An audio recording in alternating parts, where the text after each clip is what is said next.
promised last evening to Ich was going habe to speak if the gestern Lord Abend would permit tonight versprochen, so der Herr on es the subject gestattet, of the wollte ich handwriting on the heute wall. Abend über das Thema die Handschrift an der Wand sprechen. Hier soir, je l'ai promis, si le Seigneur le permet, je voulais ce soir parler du sujet de l'écriture sur la muraille. C'est un sujet très important et nous pourrions pendant des semaines parler de ce sujet sans même en toucher la surface. Mais je voudrais, malgré tout, avec le secours du Saint-Esprit, toucher quelques pensées. Je voudrais lire dans le Daniel 5, verset 25. Voici l'écriture qui a été tracée. Menez, menez, tekel ou farzin. Comptez, comptez, pesez et divisez. Voilà. Je voudrais poser la question. Qui est le frère qui s'occupe de l'éclairage? Parce que cette lampe me brille directement aux yeux. Est-ce qu'elle peut être tournée sur la salle? Parce que quand je parle aux gens, je voudrais les voir, parce que c'est un contact personnel. Nous faisons confiance au Seigneur ce soir. Et je vais me prendre du temps pour parler de ce sujet. C'est un grand sujet. Et aussi c'est un sujet qui touche le domaine de l'évangélisation. Mais pas pour la guérison divine. Mais si c'est la guérison divine la plus grande dont nous avons besoin, parce que le malade, le corps le plus malade, c'est le corps du Christ. Et le corps du Christ a besoin de cette guérison divine. Et notre sujet commence à Babylone. Babylone était située dans la vallée de Sinéa. Et elle avait été appelée Babel, la porte de Dieu. Et plus tard, ça a été transformé en Babylone, ce qui signifie la confusion. Babel apparaît au commencement de la Bible dans Genèse et au milieu de la Bible dans le prophète Daniel et à la fin de la Bible dans l'Apocalypse. Et si cela est dans toute la Bible, alors aujourd'hui encore, cela doit exister. Et tout ce qui est sur terre aujourd'hui, dans le domaine spirituel ou bien dans d'autres domaines, tel qu'il y a l'esprit de Dieu et l'esprit du diable, et tous les cultes que nous avons aujourd'hui, ont commencé dans la Genèse. Le livre de la Genèse, la désignation pour le premier livre de Moïse, signifie le commencement. Et tout ce qui a commencé autrefois là-bas dans la Genèse existe encore aujourd'hui. Et cela grandit comme un arbre et arrive maintenant à sa... Pour être jugé, donc arrive à sa maturité pour le jugement de Dieu. Parce que tout ce qui a eu un commencement aura une fin. Seulement ce qui n'a pas eu de commencement n'aura pas de fin. C'est pour cette raison qu'un enfant de Dieu, né d'en haut, né de nouveau, n'a pas de fin, parce qu'il a reçu la vie éternelle. Il a la vie éternelle. La vie éternelle, c'est une partie même de la vie de Dieu, parce que Dieu est éternel. Le même mot grec, soi, qui parle de Dieu, là où Jésus parle de la vie éternelle, c'est le même mot. Alors, si un homme est né d'en haut, né de Dieu, il est transformé et il est une partie de Dieu, d'une manière qu'il est un fils de Dieu, et il est exactement de la même manière éternel, tel que Dieu lui-même est éternel, parce qu'il a été, par l'engendrement spirituel, né de Dieu. Et par la naissance spirituelle, né de Dieu. Donc, Babylone a été fondée par un homme appelé Nimrod, un fils de Ham. Babylone était autrefois la capitale du monde. Et alors que cette ville avait été bâtie, toutes les autres villes devaient payer à cette ville Babylone l'impôt. Et si vous lisez les livres anciens sur Babylone, vous constaterez qu'ils avaient beaucoup de doctrines étranges. Particulièrement, c'était une femme qui avait fait en sorte que on prenait des racines de la terre pour en tailler des idoles et des statues. Et il croyait plus tard que c'était les idoles que Jacob avait emportées de son beau-père. Quand vous regardez la nature de ces choses, et aussi des choses qui existent aujourd'hui, je vous dis que c'est la même nature. Ils étaient là-bas, dans cette vallée féconde, où l'Euphrate et le Tigris se rencontraient. C'est là-bas que ce grand pécheur vivait dans cette ville. Cette ville avait une circonférence de 192 km. Et chaque côté avait 84 km. Et on dit que les rues dans la ville avaient 60 mètres de largeur et que les murailles étaient de 24 mètres d'épaisseur. On pouvait se déplacer sur les murs avec des carrosses. Mais directement au centre de la ville se trouvait le palais. Et le palais était le trône. Et le fleuve l'Euphrate coulait par le milieu de la ville. Si vous observez cela, c'est la ville du diable parce qu'elle est une copie de la ville de Dieu. Tel que le fleuve de la vie coule du trône de Dieu. Et dans cette ville, ils avaient des grands jardins fleuris. C'était une nation grande et puissante, d'une manière qu'elle avait reçu le monde entier sous sa domination. Le monde entier devait lui payer l'impôt. Ils étaient avancés dans la science. Ils avaient les meilleurs carrosses. Et la technologie et les appareils, ils étaient avancés dans le travail du métal. Ils étaient avancés en face du monde extérieur. Mais à l'intérieur de cette muraille, où le roi Nebuchadnezzar habitait de son temps, et maintenant le roi Belshazzar, ce roi Belshazzar, duquel la Bible dit qu'il est le fils de Nebuchadnezzar, qu'il était le fils de Nebuchadnezzar. Nebuchadnezzar, donc c'est lui qui a suivi son père Nebuchadnezzar sur le trône. Et Nebuchadnezzar, nous savons que c'est par lui que le commencement des empires païens a été fait. Il était la tête en or pur de cette statue que Daniel a vue. Belshazzar a fait quelque chose qu'il n'aurait pas dû faire avec les vases qui avaient été pris de la captivité du temple de Dieu. De la même manière, tel que les Russes sont entrés en Allemagne, ils se sont emparés des scientifiques allemands, ils les ont amenés en captivité parce que les Russes n'avaient pas cette technologie et cette technique telle que Nebuchadnezzar l'a fait avec les Juifs. C'est ainsi que les Russes l'ont fait avec les Allemands. Et là-bas, il y avait un homme juste appelé Daniel.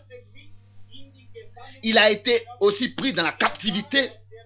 Il était en tant que le prince au-dessus des sages et des divins et des magiciens et des astrologues et des chaldiens. Et Belshazzar avait pris le trône. Il était un homme mauvais et méchant. Il ne donnait rien pour rien. Mais alors que tous ces hommes de Babylone ressentaient une assurance et étant à l'intérieur de ces murailles, et les portes étaient fermées, 200 mètres de largeur. Comment est-ce que ces hommes se sentaient en sécurité à l'intérieur de ces murailles? Mais pensez à cela, ça n'a pas d'importance. À tel point que vous êtes avancé dans la technologie et de la science, Dieu va vous trouver si vous vivez dans le péché. Il y a une seule sûreté, elle est en Jésus-Christ. Ils ressentaient leur importance parce qu'ils étaient la nation qui gouvernait le monde. Cela est un type avec notre nation actuelle, l'Amérique. Et je suis un peu en souci de ce que nous sommes en train de prendre les mêmes dispositions et les mêmes pensées, les mêmes façons de voir qu'ils avaient. Nous ressentons aussi que nous avons les plus grands scientifiques et les plus grandes bombes atomiques et la plus grande technologie et les plus grands avions et les plus grands de fusées. Nous sommes devenus là comme la puissance mondiale. Mais nous avons cherché notre assurance, notre sécurité sans Dieu. C'est un modèle merveilleux et Dieu ne change pas. Tel qu'il a condamné le péché autrefois, il le fait encore aujourd'hui. Et il n'y a pas de cachette ici sur cette terre. Seulement en Christ, vous êtes en sécurité. Et dans cette grande ville, appelée la Grande Babylone, ils pensaient qu'il n'y a rien qui pourrait les attaquer et les toucher avec leur technologie moderne et leurs instruments. Ils étaient isolés du monde extérieur. Mais comme peu ils savaient qu'une nation méchante comme les Médès et les Perses, qui sont les hindous de l'Inde d'aujourd'hui, comme ces gens qui vivaient à l'intérieur de cette muraille, ne savaient pas que à des kilomètres loin d'eux, ils ont creusé un lit de rivière pour changer la direction de l'Euphrate pour pouvoir s'infiltrer sous les murailles par le fleuve. Alors qu'ils pensaient être en sécurité, alors, ayant cette sensation de sûreté, ils ont commencé à se donner à la vie du péché. C'est exactement la même chose. Quand les hommes se ressentent sûrs en eux-mêmes, alors le péché va se saisir d'eux. Que ce soit une église, que ce soit une nation, que ce soit un croyant, individuellement. Quelqu'un qui pense ne plus avoir besoin de secours de l'extérieur, alors à ce moment-là, le péché se saisira de lui et l'envahira. Ça, c'est vrai. Et nous constatons aussi que quand les hommes ont ce sentiment qu'ils sont au-dessus des autres, alors le péché se saisit d'eux et les surmonte. Alors qu'ils avaient fermé les portes de la ville, pensant qu'ils étaient en sécurité. Mais Dieu, il regarde du haut des cieux. Et le péché, c'est une opprobre pour chaque nation. Je me pose la question. Nous, avec notre technologie et nos atomes et nos bombes atomiques et nos fusées et nos avions qui vont à des centaines et des centaines de kilomètres à l'heure. Mais n'oubliez pas, vos péchés vont vous trahir. Et c'est en ce temps qu'ils ont fermé les portes et qu'ils pensaient maintenant qu'ils pouvaient vivre comme ils voulaient. Ils pensaient qu'ils étaient en sûreté et qu'ils étaient protégés. Toutes les autres nations regardaient à eux pour recevoir du secours et du soutien technologique. C'est justement dans ce temps que le roi pensait en lui-même: je vais faire une grande fête. Et il a fixé une date où il allait préparer une grande fête, un grand bal, comme on le dit aujourd'hui, une partie de rock and roll moderne. C'est comme ça qu'il a fixé la date. Et alors que tous les grands avaient été invités, les soldats, les capitaines et tous les femmes et les concubines ont été invités. Vous voyez, quand des hommes vivent selon cette pensée d'être en sûreté et que rien ne peut les atteindre, ils se sont donnés à la vie du péché. Ils se sont achetés les liqueurs les plus chères et l'alcool. Ils pensaient qu'il était en sûreté et que rien ne pouvait l'atteindre et le nuire. Ils pensaient être en sûreté. Mais là-bas, dans cette ville appelée Babylone la Grande, dans Daniel 4, verset 30, ils étaient là-bas dehors, dans les jardins, où toutes les tables étaient bien garnies et les vêtements avaient une belle apparence. Et les femmes, les filles étaient aussi présentes et beaucoup de femmes venaient pour entretenir les soldats. Si cela n'est pas un exemple de ces bals modernes d'aujourd'hui, alors je ne sais pas où serait encore un plus bel exemple. De la même manière, ils ont tout bien préparé et ils voulaient avoir un grand bal ensemble. Et sans doute, il y a eu aussi des femmes mariées qui sont venues à ce bal. Elles ont laissé leur mari à la maison pour surveiller les enfants. Et elles sont venues seules au bal pour avoir un temps de loisir. Et combien aussi de maris ont dû sûrement laisser leur femme à la maison pour quitter comme ça sa femme pour pouvoir avoir du temps avec d'autres femmes. Oh, je peux voir comment est-ce qu'ils ont commencé à boire et à se donner au loisir.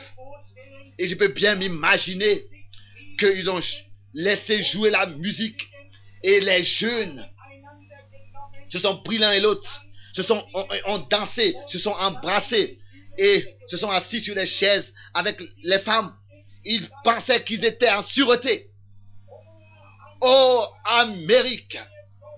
Oh, le même Dieu qui a regardé du haut des cieux sur cette partie de rock'n'roll vous regarde encore du haut des cieux aujourd'hui. Oh, ça a dû être un temps qu'ils se sont préparés pour le loisir. Et je peux bien m'imaginer comment est-ce que ce roi Belshazzar, il était comme ce moderne Elvis Presley. Il pouvait faire toutes ces choses qui plaisent aux gens. Et il ne savait pas que la mort les attendait devant la porte. C'est comme ça, tel que le bal était arrivé dans son temps culminant. C'est comme aujourd'hui, ces grandes parties de disco à Hollywood. Ils se sont dit, nous allons maintenant raconter un peu de blagues sur la foi et sur la religion, comme Actin Westfried et ses modernes d'aujourd'hui et Annie Ford à la télévision. Ils voulaient un peu amuser les gens et se moquer des prédicateurs. Mais Dieu regarde encore du haut des cieux. Et ils pensaient qu'ils habitent dans une nation qui ne peut pas être touchée, appelée la Grande, Babylone la Grande. Mais vous allez semer ce que vous avez récolté, ce que vous semez. Soyez-en certains. Que ce soit que vous soyez une nation, une assemblée ou bien un individu, vous allez récolter ce que vous semez. Et je peux voir comment est-ce que ce roi s'est levé et a dit, un moment, mesdames et mes messieurs, nous voulons raconter une blague sur les prédicateurs. Et ces vêtements tombaient. Et ils ont dit, oui, ça nous voulons entendre cette blague sur les prédicateurs. Et les jeunes soldats se sont comportés comme les jeunes d'aujourd'hui. Parce que cette nation n'est rien d'autre qu'une Babylone moderne. Je suis un Américain. Mais c'est tel que Daniel était autrefois. à Babylone. C'est comme ça qu'aujourd'hui nous voulons vivre. Nos nations sont une Babylone moderne. J'ai vu il n'y a pas longtemps une fille et je lui ai demandé, êtes-vous une fille de Dieu, un enfant de Dieu? Elle a dit, je voudrais vous faire savoir que je suis une américaine. Je lui ai dit, cela ne veut rien dire. Je suis heureux d'être américain, mais cela ne reflète pas la vie d'un croyant, le christianisme, la vie d'un chrétien. Si nous vivons dans le péché, alors nous allons devoir payer pour notre péché. Ça, vous devez en être certain. Ils avaient un prophète là-bas dans cette Babylone la grande, mais ils n'ont pas prêté l'oreille à son message. Ils avaient le message de l'heure, mais ils se sont moqués de la parole révélée. Et ça, si ce n'est pas un modèle de l'Amérique actuelle, je ne le sais pas. Ils ont l'évangile parmi eux. Ils ont la vérité parmi eux. Et malgré tout, ils s'en moquent. Si ça, ce n'est pas un type de l'Amérique actuelle, je ne le sais pas. Ils ont l'évangile. Ils ont la vérité. Et malgré tout, ils s'en moquent. Et ils s'amusent avec ces choses. Le roi a fait chercher les vases du temple de Dieu et ils ont bu dans ces vases, mais Dieu ne permet pas aux pécheurs de se moquer de lui et de se moquer de son peuple. Un jour vous allez devoir payer pour cela. Et ils sont allés chercher les vases de l'Éternel, les vases, les ustensiles du temple, et ils les ont pris du temple et ils voulaient boire dans les vases. Et quand là-bas dans leurs vêtements ils se sont donnés à la liqueur, ils se sont souhaité la bonne santé avec les verres, et ils ont bu et ils se sont moqués de l'œuvre de l'Éternel. Ils étaient ignorants de ce qu'ils faisaient. Et c'est la même chose encore pour cette nation. Ils sont ignorants. Ils rejettent le message de Dieu et le baptême dans le Saint-Esprit et la nouvelle naissance. C'était des croyants religieux. Ces gens qui étaient sous et qui étaient en train de danser dans ce rock'n'roll étaient des croyants religieux. La Bible dit qu'ils louaient les dieux. C'est écrit dans Daniel 5, verset 4. Vous pouvez être croyant et religieux comme vous voulez. Et malgré tout être faux. Ce n'est pas seulement d'être sincère. Il y a un chemin qui semble bon aux hommes et la fin en est la mort. Ils avaient une grande église d'État, ils avaient une religion qui les servait et qui servait leur religion. Mais ils méprisaient en fait les choses saintes de Dieu, les choses qui venaient de Dieu. Ça c'est typique au temps d'aujourd'hui. Ils se moquent des choses saintes de Dieu. Ils appellent ceux qui vivent sincèrement avec Dieu et vivent de manière sobre et dans la présence de Dieu. On leur donne toutes sortes de désignations. On dit qu'ils sont démodés. Ils ne s'ajustent pas à ce siècle présent.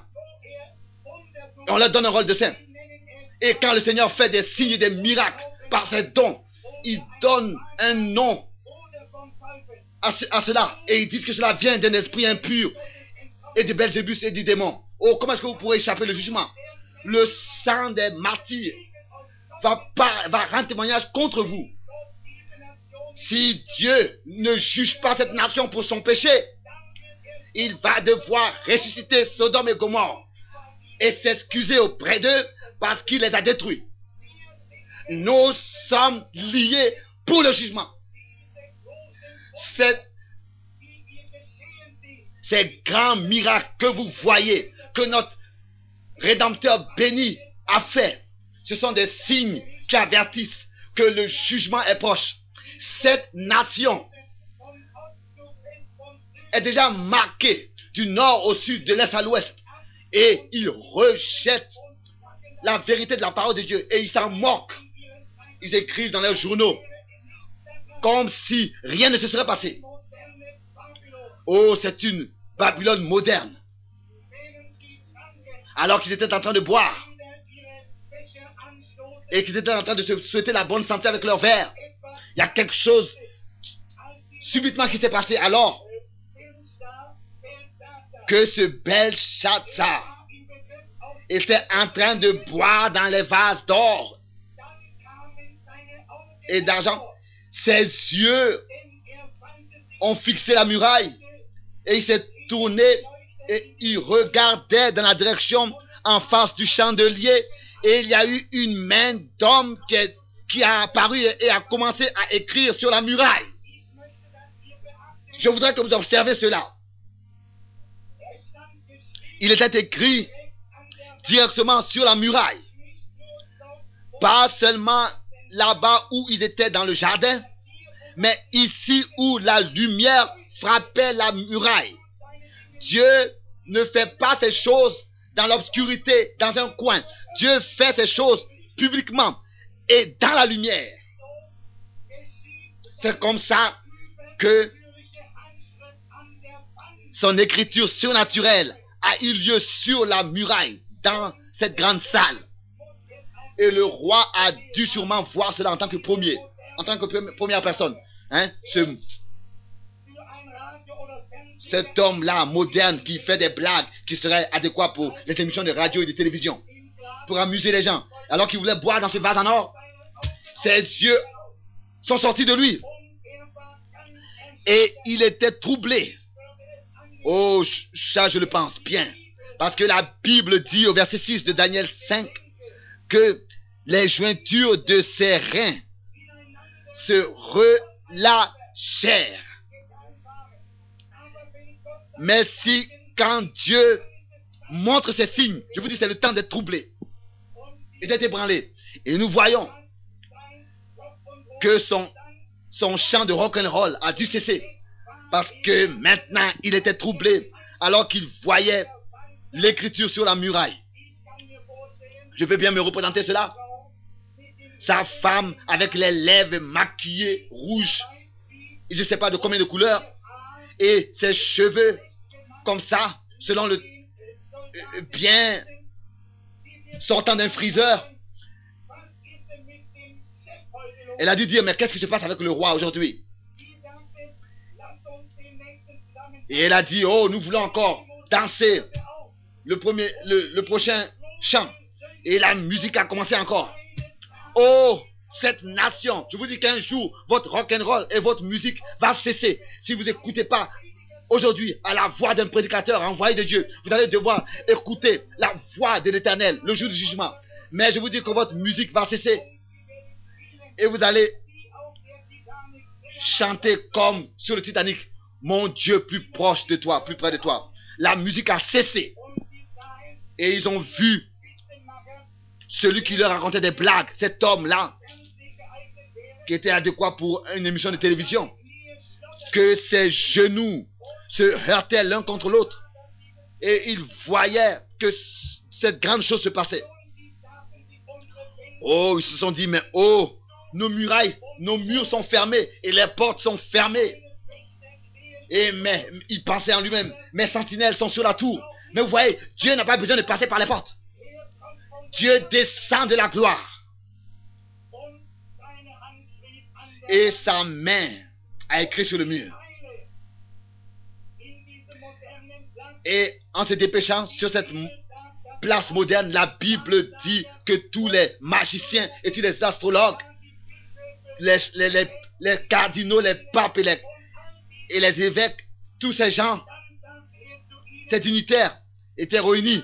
Et il leur a dit, je vous dis, mes bien-aimés, monsieur, je vous ai donné le droit de prêcher et de faire ce que vous voulez. Lisez-moi ce qui est écrit sur le mur, sur la muraille. Mais tel qu'autrefois, c'est encore aujourd'hui. Ils ne pouvaient pas connaître les choses surnaturelles.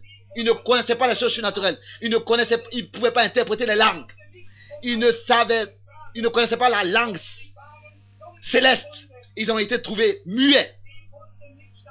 Ils ne savaient quoi faire avec cela. Et alors que tout se tenait là, écoutez, c'est comme ça que l'empire païen a commencé. Tel que ça a commencé d'une manière surnaturelle, c'est comme ça que ça va terminer aussi d'une manière surnaturelle. Les empires païens. Mais ces évêques et ces cardinaux et ces docteurs ne pouvaient pas interpréter cette langue surnaturelle et céleste. Ils ne connaissaient rien de ces choses. C'est bien qu'ils ont pu ouvrir leur livre et lire, ouvrir leur dictionnaire, mais rien de ce vocabulaire était à trouver. Vous voyez, les choses surnaturelles et spirituelles doivent être jugées spirituellement. Et alors tous ont été troublés et énervés et ils ne savaient pas ce qu'ils devaient faire. Et alors la reine est venue. Elle n'était pas de cette partie de rock'n'roll. Elle a dû sûrement entendre cette nouvelle. Mais la partie avait déjà cessé. Le bal avait déjà cessé. Sûrement qu'elle était l'une des bonnes croyantes. Et d'une certaine manière, elle n'avait pas oublié. Elle est entrée. Et alors qu'elle vit que cet homme moderne était complètement troublé, elle lui a dit, roi, vis pour toujours. Mais elle ne savait pas que, lui ne savait pas que déjà la mort l'attendait devant la porte. Et elle lui dit, vis éternellement. Je sais que tu es en souci à cause de cette écriture sur la muraille. Et je vois que les papes et les cardinaux et les docteurs, personne ne peut interpréter cette écriture. Mais roi, que je puisse te dire quelque chose. Dans ton royaume, il y a un homme, il connaît les choses surnaturelles.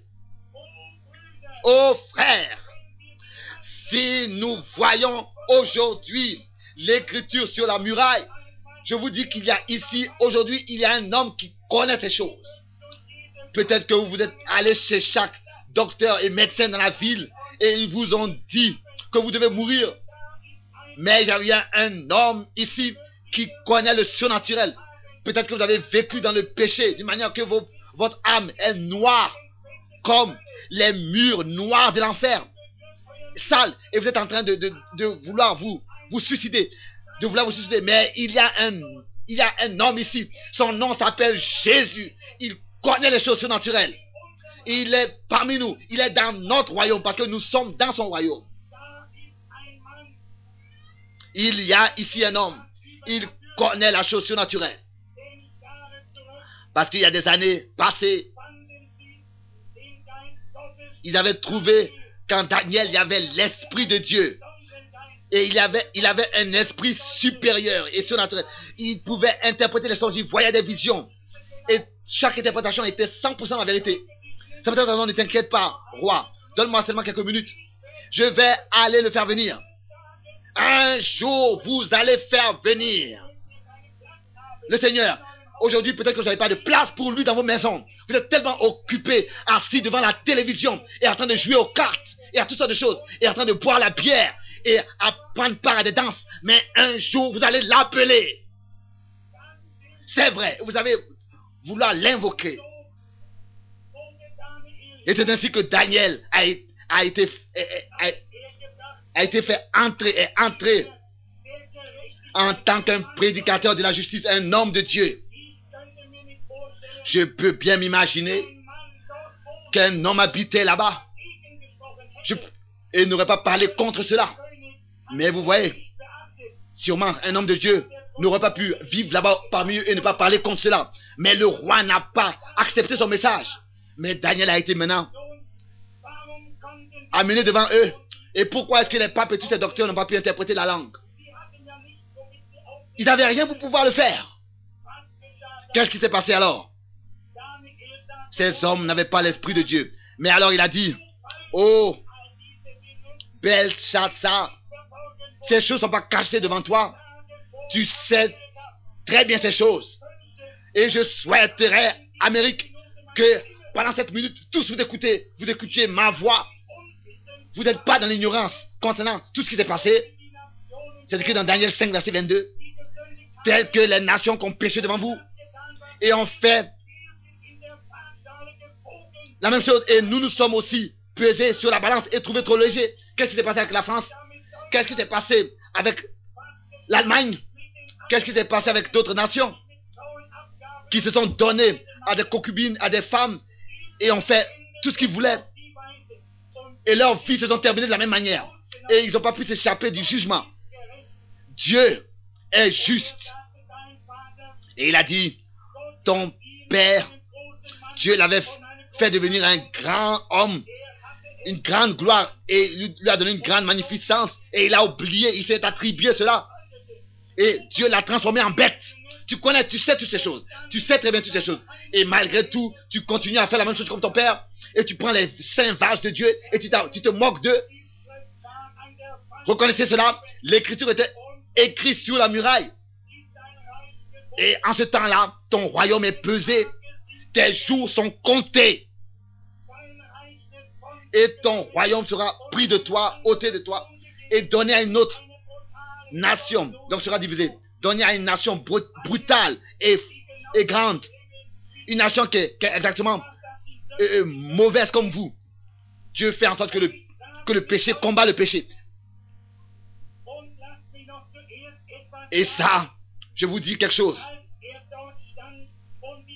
Alors qu'il se tenait là-bas et voyait cette écriture sur la muraille, oh, comme très peu il a su que sur déjà les murailles, les sentinelles ont été tués et les soldats étaient déjà dans les rues de la ville et ils étaient en train d'entrer sur les escaliers du palais et les femmes se tenaient là, loin de leurs maris et de leurs enfants, et d'autres maris loin de leurs femmes et de leurs enfants, et ils étaient là-bas lors de cette danse moderne, et les soldats étaient sur les estrades et sur les escaliers, et dans quelques minutes le roi allait être mis à mort.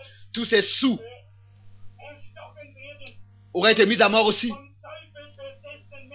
tous ces hommes possédés du diable. Les femmes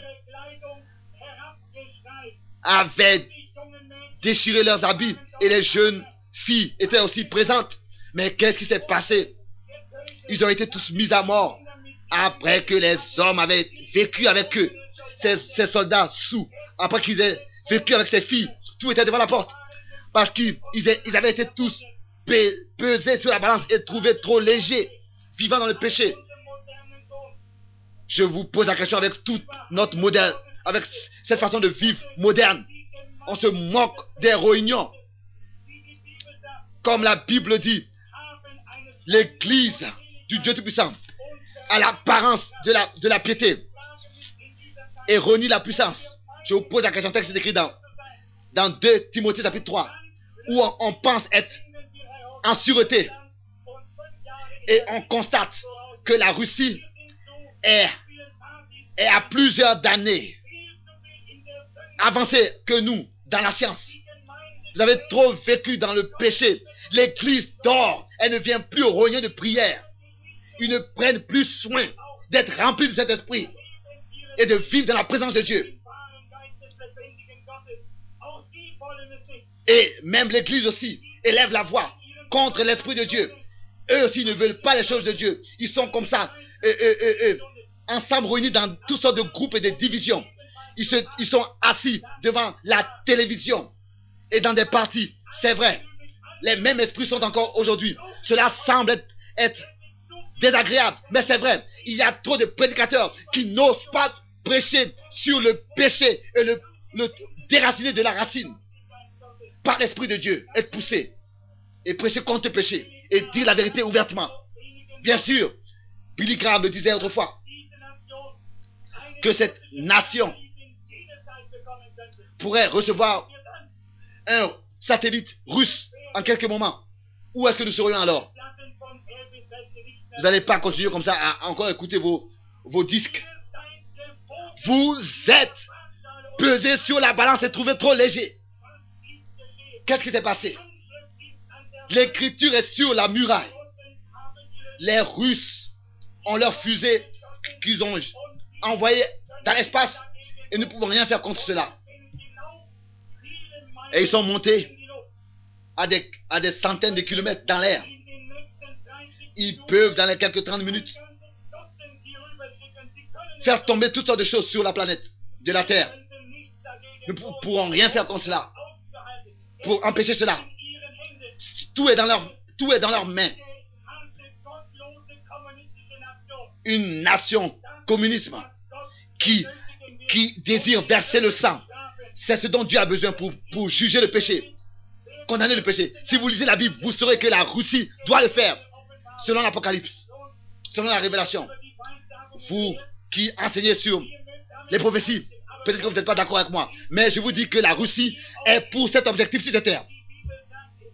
Pour apporter le jugement. La Bible le dit. Et ils ont essayé de se moquer et d'envoyer aussi des fusées dans l'air. Mais la fusée n'a pas pu monter. Elle est retombée. Trop de rock'n'roll et de péché. Nous sommes pesés sur la balance et trouvés trop légers. Que Dieu puisse nous faire grâce en tant que nation et en tant qu'assemblée, en tant qu'individu. Qu'est-ce que nous ferons? Qu'est-ce qui va se passer? Quand ils envoieront leurs satellites et vous diront rendez-vous, ou bien alors vous allez devenir comme la poussière de la terre. Bien sûr que nous allons devoir nous rendre pour survivre. Qu'est-ce qui va alors se passer avec vous, Américains? Tous. Je ne veux pas dire seulement avec nous ici. Je parle maintenant sur toute la nation d'Amérique. Vous, les petits et les grands, vous les filles, avec vos lèvres maquillées et vos façons de vous habiller, vous vous moquez d'un prédicateur qui prêche le véritable primitif évangile dans un coin de rue. Et vous pensez qu'on avait plus de sagesse à votre disposition? Oh papa et maman, qu'est-ce qui va se passer avec vous? Vous parents qui êtes assis devant la télévision et vos enfants sont quelque part là-bas dans la rue, dans une cantine, dans des loisirs et se moquent de la parole de Dieu et de l'évangile. Qu'est-ce qui va se passer avec vous, vous église, vous membres de l'église, de l'assemblée? Qu'est-ce que sera votre fin? Vous pensez que ça suffit d'être membre de l'église? Vous pensez que cela suffit? Si ce n'est que vous êtes sûr, sous le couvercle du sang de l'agneau, vivant la vie qui est contenue dans ce sang. Sinon, il n'y aura pas de salut pour vous. Qu'est-ce qui va se passer? Bien sûr que tous se moquent et tous vont se rendre. Les nations vont se rendre. Ce sera la chose unique que l'État pourra faire. Et alors ce sera vague après vague, bateau après bateau, qui viendront par des soldats et par des avions. Les femmes seront violées dans la rue. On va vous faire sortir des maisons et on vous violera. On s'emparera de vous. Qu'est-ce que vous allez faire, vous, nation américaine? Vous allez devoir payer pour le péché. Pas seulement notre nation seulement, mais tous on devra payer, toutes les nations.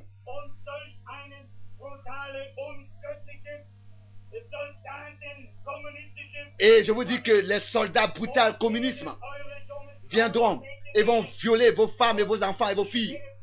Et vous allez devoir regarder et ne pouvoir rien faire. Cela va se passer devant vos yeux. Pourquoi? Parce que vous êtes tous donnés au rock'n'roll et vous avez écouté, vous êtes donné un prédicateur formel un prédicateur qui ne pouvait pas lire l'écriture sur la muraille. C'est peut-être en ce que nous sommes en tant qu'assemblée pesés et trouvés trop légers. Qu'est-ce qui va se passer? Le jour du jugement. La Bible dit que ces choses vont s'accomplir. Mais je voudrais vous dire, ces choses ne toucheront pas l'église du Dieu vivant. Parce que pendant ce temps, nous serons déjà enlevés.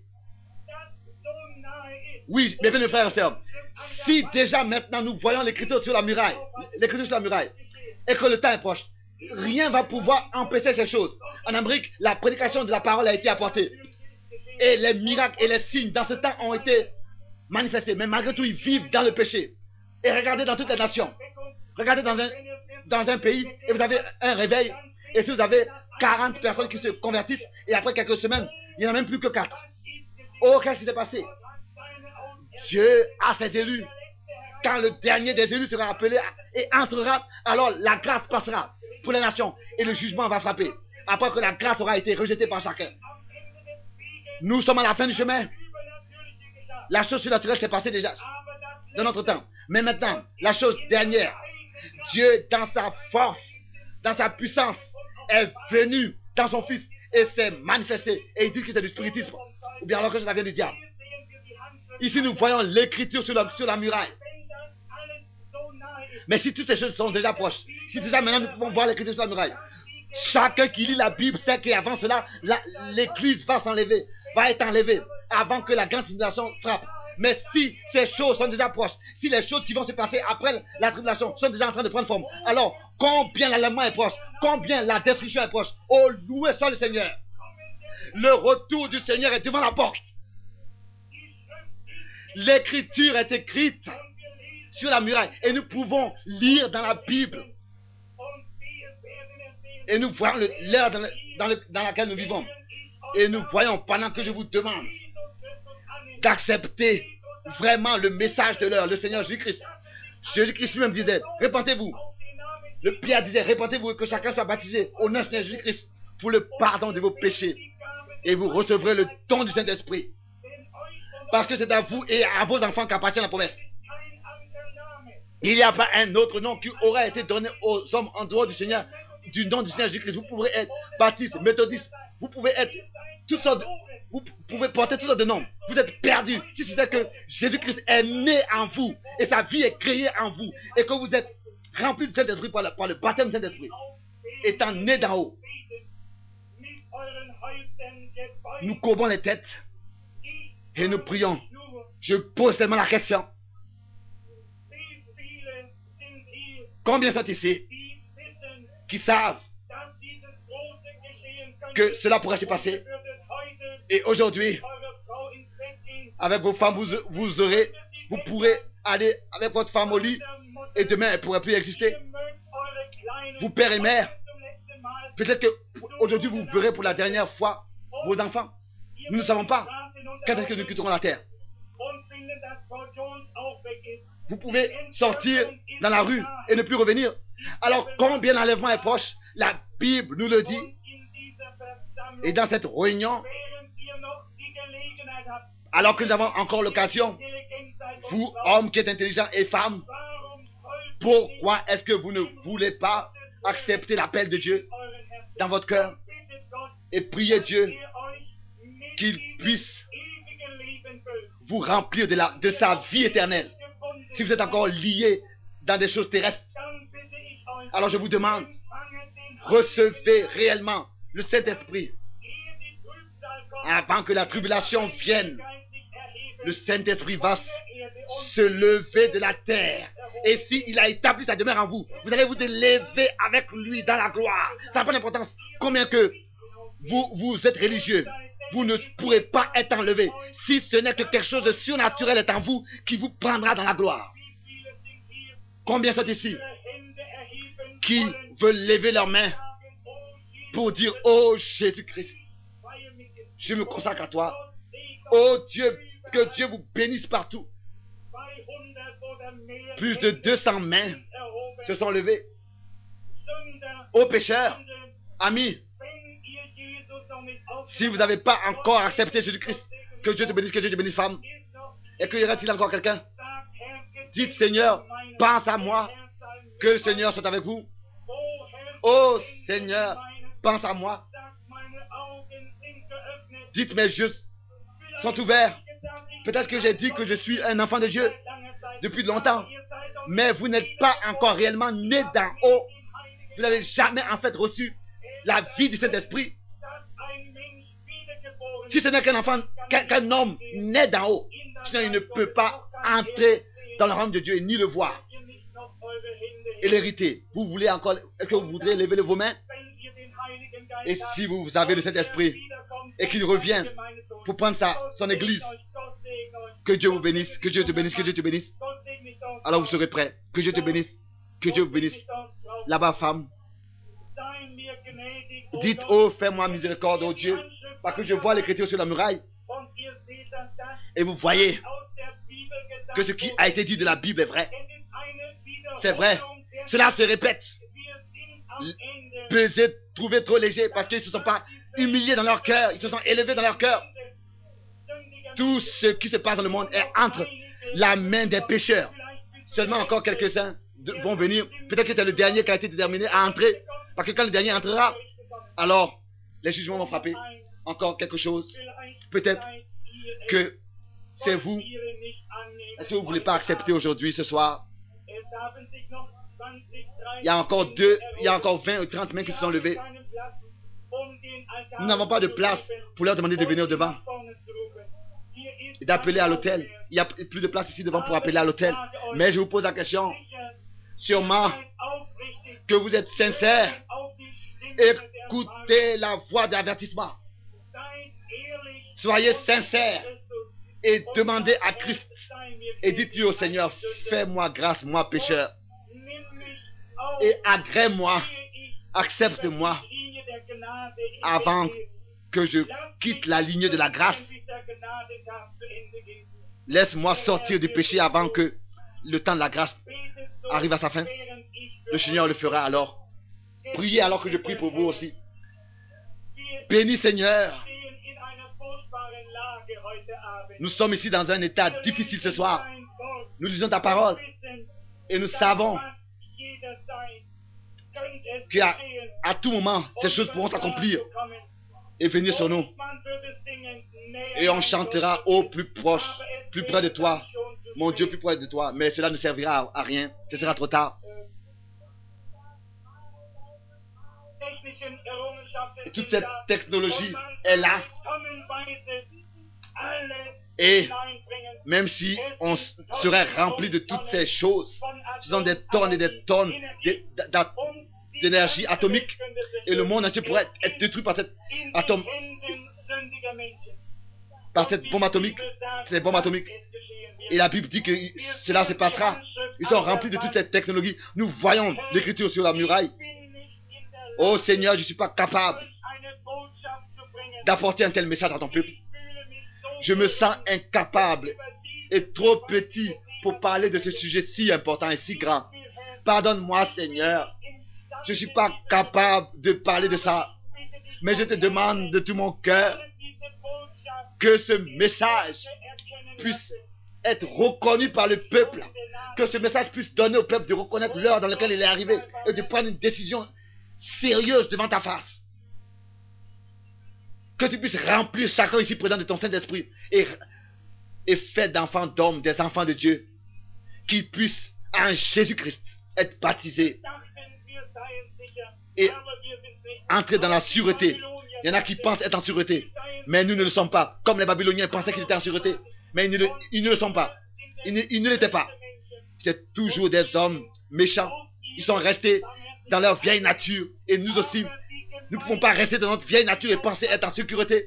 Et ton église est dépendante de ta miséricorde. Mais d'abord, tu viendras prendre ton église dans la gloire. Ton église épouse dans la gloire, avant la tribulation. Ainsi que tu puisses nous bénir dans ta miséricorde. Nous te le demandons dans ton saint précieux nom. Amen.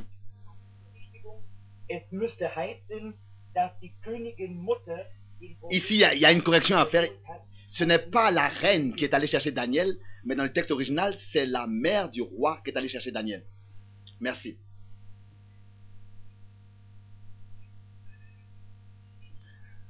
Pendant que nous sommes ici réunis, c'est presque tard d'appeler une lignée de prière. Le Saint-Esprit a fait de grandes choses. Il y en a beaucoup qui sont venus au Seigneur. Cherchez une assemblée biblique et soyez baptisés au nom de Seigneur Jésus-Christ. Une assemblée remplie de Saint-Esprit. Remplie de Saint-Esprit. Ça, ce sont les œuvres que Jésus a promis. Il a dit, les œuvres que j'ai faites, vous les ferez aussi. Sa présence est ici. Amis, je ne sais pas. J'ai aucun doute et ombre de doute que Jésus est ici. Le même homme qui marchait en Galilée et qui nous a rachetés par son sang et qui nous a guéris par ses meurtrissures. Il est le même Jésus-Christ. Nous voulons encore prier.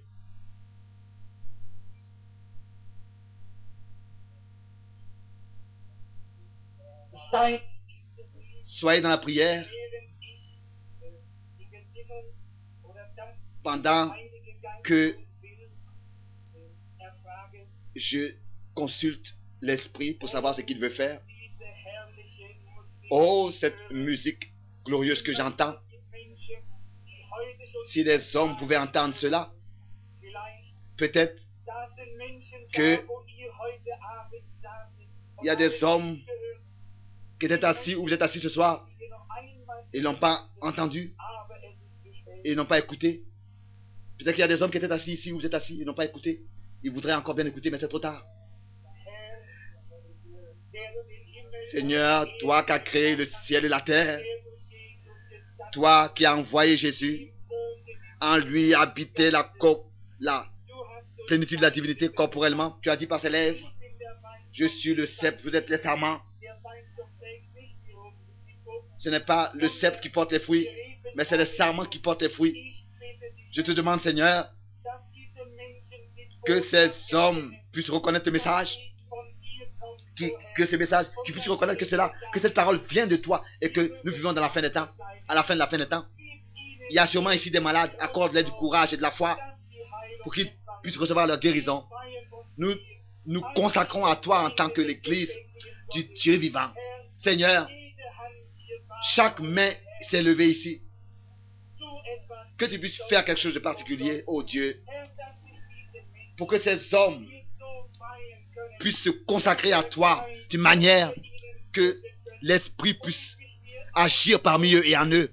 Et si moi je pouvais aussi me donner entièrement à toi d'une manière que par ton don, parmi nous tu puisses agir et être à l'œuvre. Nous te demandons dans le saint précieux nom de Jésus-Christ. Amen.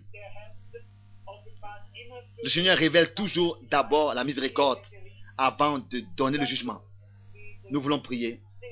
Vous voyez, j'ai prêché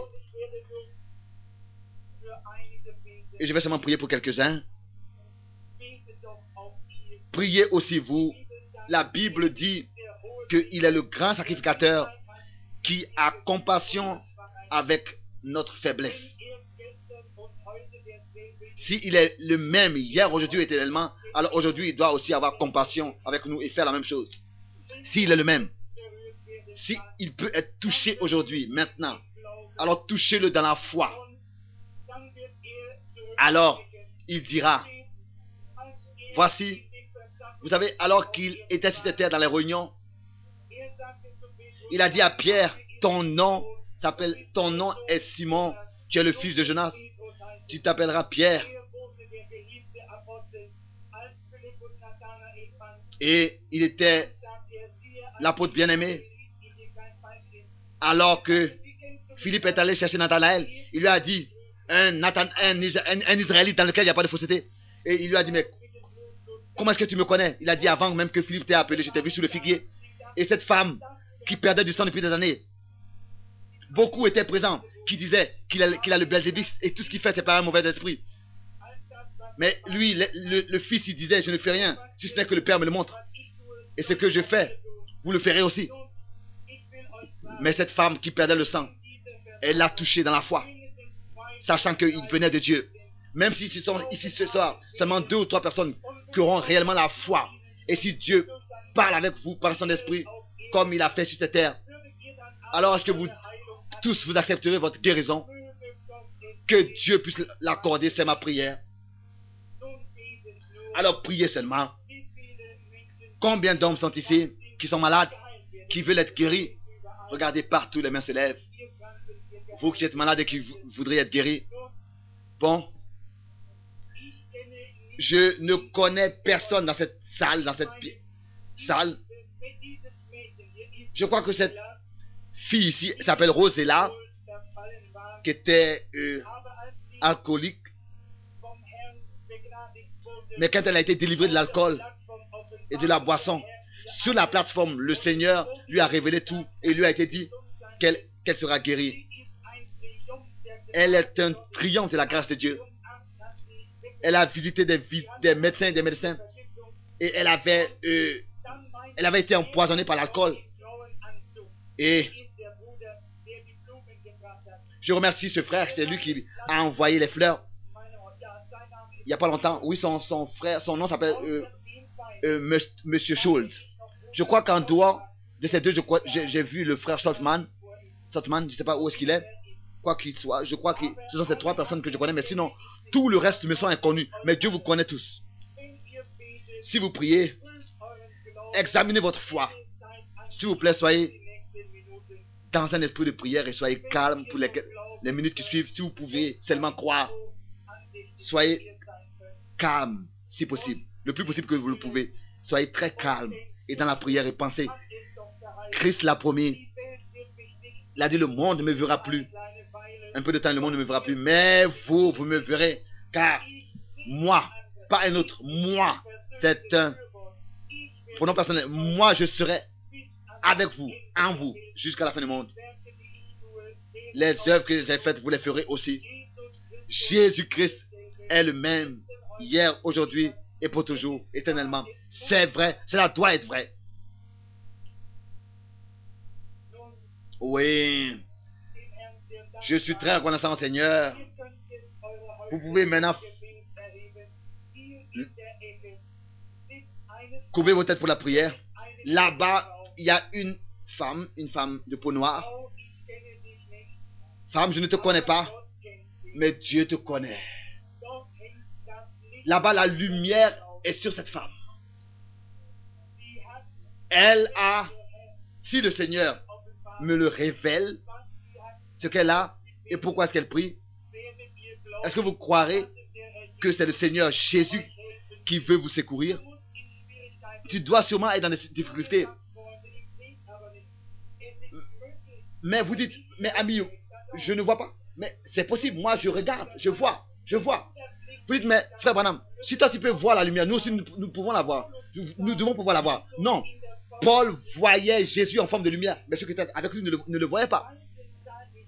Les sages ont vu l'étoile qui les conduisait, mais personne d'autre la voyait. Vous voyez, ce sont des dons, ce n'est pas pour tout le monde.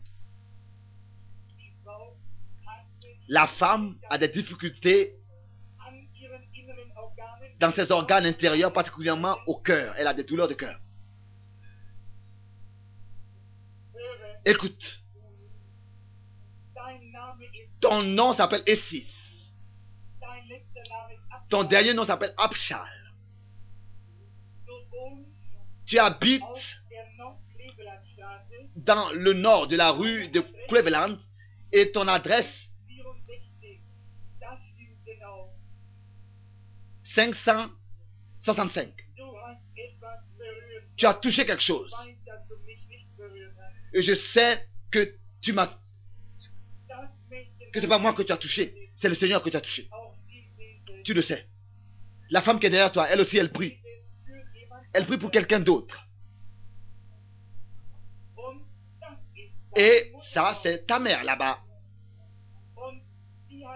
Et elle a quelque chose avec son poumon. Et il y a une relation avec cette femme là-bas. Tu es sa belle fille. Et ton nom s'appelle Malgré. C'est vrai. Vous habitez dans la même maison. C'est vrai. Je vous vois rentrer et sortir de la maison. Monsieur, qu'est-ce que tu penses, toi qui es assis là-bas? Est-ce que tu crois que Jésus-Christ est le Fils de Dieu? Si le Seigneur me révèle quel est tes problèmes, est-ce que tu le recevras?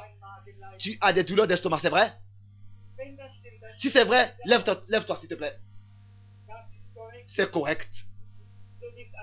Tu es un prédicateur. Vous dites que je regarde à ses vêtements. Non, il y a quelqu'un qui pense que tu es un presbytérien. Mais tu es un prédicateur, c'est vrai. Ce sont tes nerfs, ta nervosité qui a causé cette douleur d'estomac. Repars à la maison, crois au Seigneur, ne doute pas. Qu'est-ce que tu penses ici, toi qui es assis? Crois-tu que je suis le serviteur de Dieu? Est-ce que tu veux recevoir quelque chose de Dieu? Si Dieu me révèle ce que tu veux, tu croiras qu'il se révélera et que c'est ce que Jésus voyait. Crois de tout ton cœur.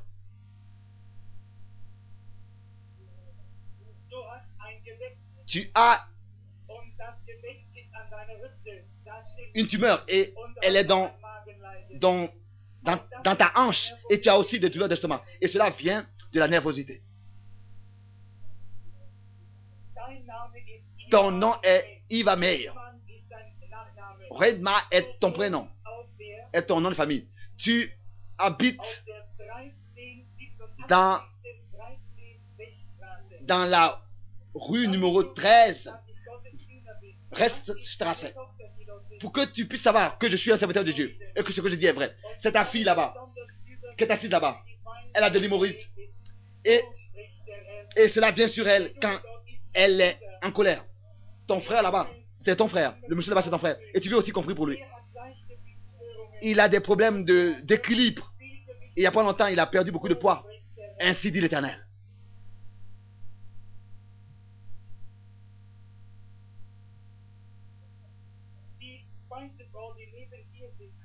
La femme qui est assise à côté de toi, la femme blanche.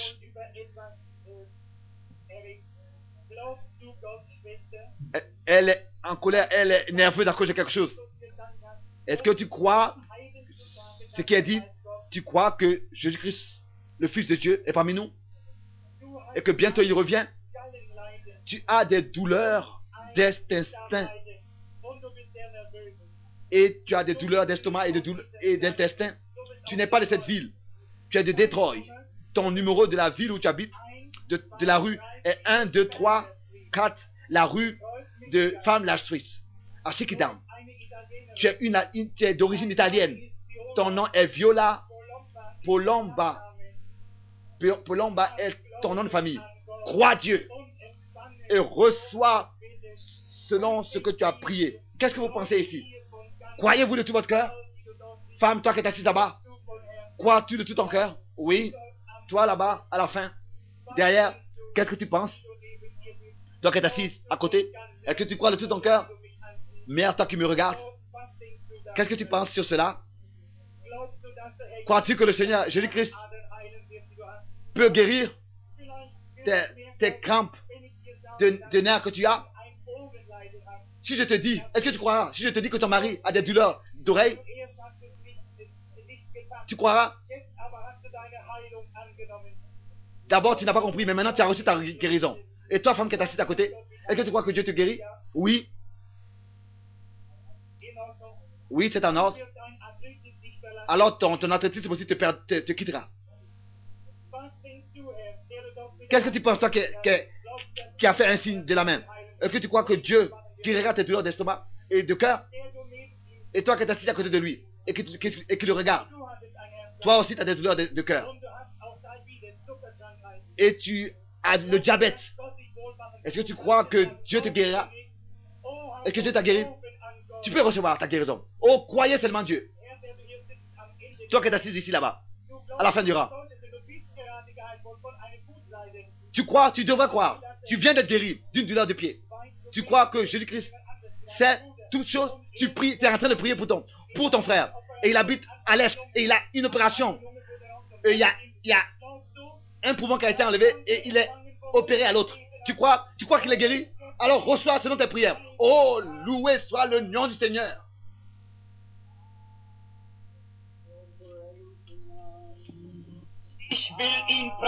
Je vais le louer. Je vais le louer. Le louer, l'agneau qui a été immolé pour les pécheurs et pour le péché. Donne-lui l'honneur, vous tous les peuples, car son sang nous a lavé de tout péché. Oh, béni Seigneur, un jour nous te verrons. Tu descendras de la gloire. Nous savons que tu es déjà ici, dans un corps spirituel. Le monde ne peut pas comprendre ces choses. Mais toi, tu as dit que le monde ne te verra plus. Mais nous savons que tu as des enfants qui te connaissent et qui te voient. Nous te sommes reconnaissants. Et je te demande que tu puisses venir avec ton grand Saint-Esprit sur cette assemblée, sur tout ce bâtiment, et guérir chaque personne. Glorifie ton Saint-Nom. Qui ne puisse pas rester assis dans l'obscurité, mais sortir dans la lumière et donner l'honneur à Dieu. Si vous croyez, levez-vous sur vos pieds. Vous qui êtes sur les chaises roulantes et partout, levez-vous. Marchez et louez le Seigneur. Car maintenant, il guérit chacun de vous ici présent. Sa gloire, pour sa gloire et pour son honneur. Amen.